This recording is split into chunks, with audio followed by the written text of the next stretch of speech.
इस आत्मज्ञान के राह के और इंसान को मैं ही बारहाता हूं। तुम ये जान लो सखी, मेरे द्वारा ही ऐसे कारण, ऐसे परिस्थितियों का निर्माण किया जाता है कि मनुष्य अपने आप को खोजना शुरू करे, अपने हर एक प्रश्न का हाल जानना चाहे। जब इंसान को अपने अस्तित्व के बारे में उसके मन में तरह तरह की जिज्ञासाएं उठें, तब समझ जाना सखी, वो सही राह में निकल चुका है। और तब उसको कोई माया, कोई बीकार उसे रोक नहीं पाएगा।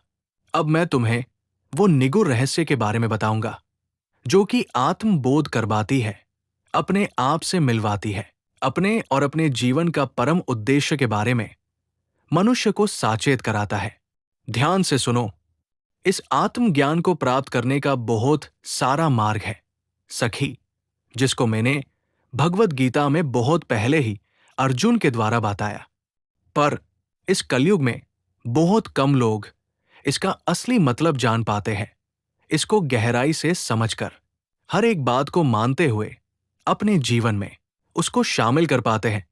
क्योंकि साखी, भगवत गीता जैसे इन शास्त्रों का सही और साठिक अर्थ समझना जितना आवश्यक है, ठीक उसी तरह उस ज्ञान के हर एक शब्द को मानना और अपने जीवन में उतारना उतना ही आवश्यक है।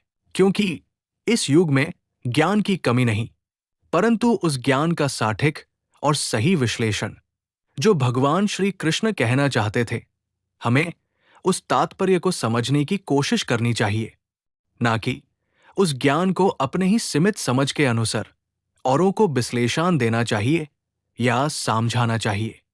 पहले तो इस ज्ञान को हमें शुद्ध भक्त से अनुभव करना चाहिए, जो इस ज्ञान को गुरु परंपरा के अनुसार प्राप्त किए हुए हैं।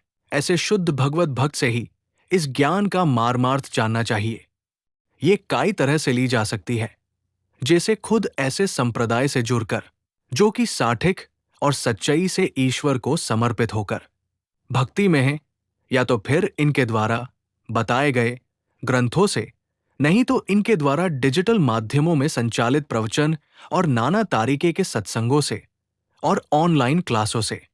अगर इच्छा हो तो इंसान सही और गलत का फर्क पता कर सकता है, लेकिन किसी संगठन से जुड़ने से पहले उसको अच्छी तरह से समझ लेना अति आवश्यक है। विभिन्न संगठनों के नाना प्रकारों के नियम होते हैं। इंसान को पहले सोच विचार कर ही कोई निर्णय लेना चाहिए। चलो इसे और गहराई से तुम्हें समझाता हूं। मैंने महाभारत काल में अपने प्रिय सखा को इस दिव्य ज्ञान को प्रदान किया था, जो उस समयानुसार उचित था। समय के परिवर्तन से कुछ नई चीजों का भी ध्यान रखना आवश्यक हो जाता है सखी। ज्ञान तो वही रहेगा, पर परिवर्तित समय के अनुसार कुछ और पहलू पर भी दृष्टि देना अनिवार्य हो जाता है। मैं तुम्हें संक्षेप में कहता हूं, तुम ध्यान से सुनो। जितना तुम्हारे लिए इस युग को ध्यान रखते हुए जो जरूरी होगा, मैं तुम्हें जरूर कहूंगा। इंसान की इस आध्यात्मिक यात्रा तो शुरू होती है उसके इस जीवन में आने से ही, क्योंकि वो नाना प्रकारों के कर्म करते हुए ईश्वर की इस सृष्टि में अपना महत्वपूर्ण योगदान देना प्रारंभ कर देता है, अपने अपन जीवन के उद्देश्य के अनुसार।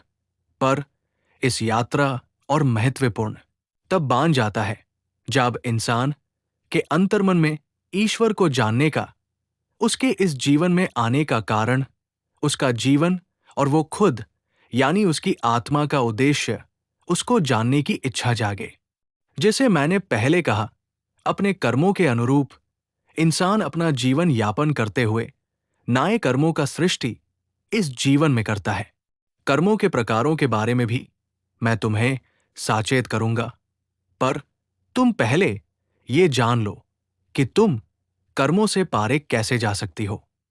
तो जो मैं कह रहा था, इंसान की आध्यात्मिक यात्रा सचेत रूप से तब प्रारंभ होता है जब कुछ ऐसी परिस्थितियों के कारण इंसान खुद अपने मन से ईश्वर को समर्पित हो जाए, और अधिकतर क्षेत्र में परिस्थितियों के शिकार होकर ही होता है, क्योंकि इंसान अपने नाना प्रकारों के विकारों में उलझ कर रह जाता है और इसी तरह अपना जीवन बिता देता है। अंतर्मन के गहराई से कुछ भाग्यशाली ही ऐसे होते हैं जो किसी प्रकार की माया से प्रभावित नहीं होते, वो भी जीवन के शुरू से। जैसे भी हो, इंसान को अपने सर्व मंगल हेतु ईश्वर को समर्पित होना अति आवश्यक है।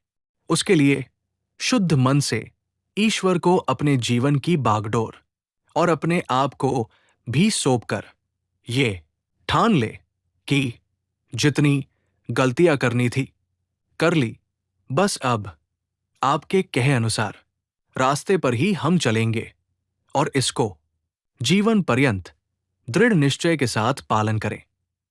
फिर देखें चमत्कार। जैसा इंसान आप होना चाहते थे, लेकिन परिस्थितियों के कारण से